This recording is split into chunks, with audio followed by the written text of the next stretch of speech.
সংস্কার মানে কমিশন না, সংস্কার মানে কাজও। এবার আমি এবার কিছু সংস্কারের কাজের উদাহরণ দেব। একটা সংস্কারের দাবি প্রায়ই ওঠে, সেটা হচ্ছে পরিবেশ আদালতটাকে সংস্কার করে ফেলা। আমি তো অনেকদিন যাবৎ পরিবেশ নিয়ে মামলা করেছি। একটা কথা একটু আপনাদেরকে বলি, সেটা হচ্ছে যুগ্ম জেলা জজ পর্যায়ে আদালত রেখে এই আদালত সংস্কার করে কোনো লাভ হবে না। আপনি একটু চিন্তা করেন যে পরিবেশের মামলাগুলো আপনার কার কার বিরুদ্ধে করতে হয়। আমি এই যে মেট্রো রেলের র্যাম্পের কথাই বলি, এই মামলাটা আপনার করতে হবে যোগাযোগ মন্ত্রণালয়ের বিরুদ্ধে, তাই তো? তার একটা প্রকল্প। তো যদি আপনি মামলার কথা ভাবেন, একজন যুগ্ম জেলা জজের কাছে আপনি এই মামলাটাই করতে পারবেন না, কারণ সরকারের বিরুদ্ধে আদেশ সে দিবে না। এটা আপনাকে উচ্চ আদালতে যেতে হবে।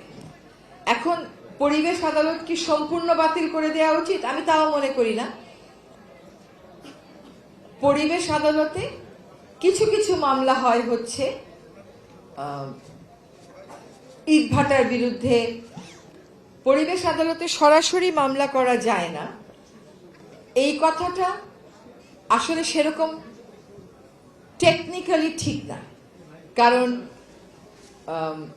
যদি আদালত দেখেন যে প্রাইমা ফেসি একটা কেস আছে, আদালত সেটা নিতে পারেন। কিন্তু আমার কথা হচ্ছে যুগ্ম জেলা জজ আদালত পরিবেশের মাত্র কয়েকটা বিষয় এসে দেখতে পারবে। পরিবেশ তো অনেক ব্যাপক বিষয়। আমাকে দেখলেই কেন বর্জ্য ব্যবস্থাপনার কথা বলেন?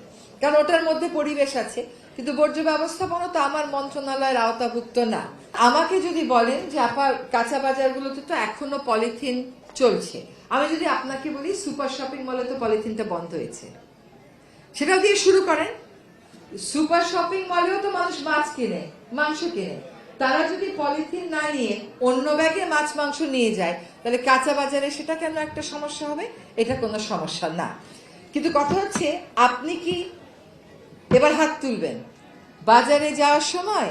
বাসার থেকে পাটের ব্যাগটা নিয়ে যান কয়জনে? হাত তোলেন দেখি, দেখেন কয়জন মানুষ আছেন আর কয়জন হাত তোলেন। নেন না তো, নেন না। পাটের ব্যাগ কেন পাবেন না? আপনার বাসায় গত মাসে 5 কেজি চাল কিনেন নাই একটা প্যাকেটে? সে ব্যাগটা কি করছেন? ফেলে দিছেন? এটা তো ঠিক কথা হলো না যে নাই। আপনার বাসায় পুরনো কাপড় নাই, ফেলে দেন না সেগুলো দিয়ে নিজে একটা ব্যাগ বানিয়ে নেওয়া যায় না? সামাজিক দায়বদ্ধতার জায়গা থেকে আপনি কথা বলবেন না, খালি আমাকে মুখোমুখি করবেন দায়বদ্ধতার। এইটা কি দেশ পরিবর্তনের লক্ষণ হলো? এটা তো দেশ পরিবর্তনের লক্ষণ হলো না। একটা সরকার সব ফিক্স করে দিতে পারে? একটা সরকার বলতে পারে। এবার আরেকটা কথা বলি, এই যে পলিথিন, এটাকে কেন্দ্র করে তো একটা অর্থনীতি গড়ে উঠেছে, তাই না?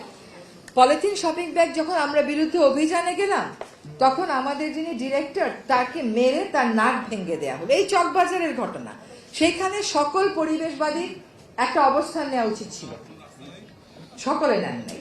একটা অবস্থান নেওয়া উচিত ছিল। তাদের ওই অর্থনীতির তো একটা জোর আছে। এই জোর কোথা থেকে আসে? তারা আপনাকে পলিথিন ব্যাগ ফ্রি কেমনে করে দেয়? তাদের দোকান, তারা যখন বলে যে আমার শ্রমিক বেকার হয়ে যাবে, তো শ্রমিকের তো বেতন দেয়, যন্ত্রটা তো আনে, বিদ্যুতের তো বিল দেয়, কাঁচামাল তো আনে, তাহলে আপনাকে ওইটা ফ্রি দেয় কেমনে? এটার একটা বড় অর্থনীতি আছে। ভেবে দেখতে হবে বড় বড় প্লাস্টিক কোম্পানিগুলো ওখানে কাঁচামাল সরবরাহ করে কিনা। এই যে 2002 সালের একটা আইন বাস্তবায়নই হলো না, সরকার সেটা বাস্তবায়নের উদ্যোগ নিয়ে সুপার শপিং মলে কিন্তু বন্ধ করতে পেরেছে। আপনারা যার যার শপিং ব্যাগটা নিয়ে যাচ্ছেন না কেন বাজারে? বা দোকানদারকে ওই সুযোগ দিয়ে না আপনাকে পলিথিন শপিং ব্যাগে দিতে। আপনাকে যখন পলিথিন শপিং ব্যাগে জিনিস ভরে দেয়, কোনোদিন ফেরত দিয়ে বলেন যে আমি এটা নেব না? তারপর নিজের ব্যাগ থেকে একটা ব্যাগ বের করে বলেন যে আমার ব্যাগটা আমার কাছে আছে? বলেন না। নেদারল্যান্ডসে যান, তারা বলে। ব্রাসেলসে যান, তারা বলে। তাদের তো রিসাইক্লিং কারখানার অভাব নাই, তারা রিসাইক্লিংকে যুক্তি হিসাবে দাঁড় করায় না। তারা পরিবর্তনটা এনেছে শুধুমাত্র সরকারের মনস্তত্ত্বে না, নিজেদের মনস্তত্ত্বেও। আমরা সেটা আনতে পারি নাই।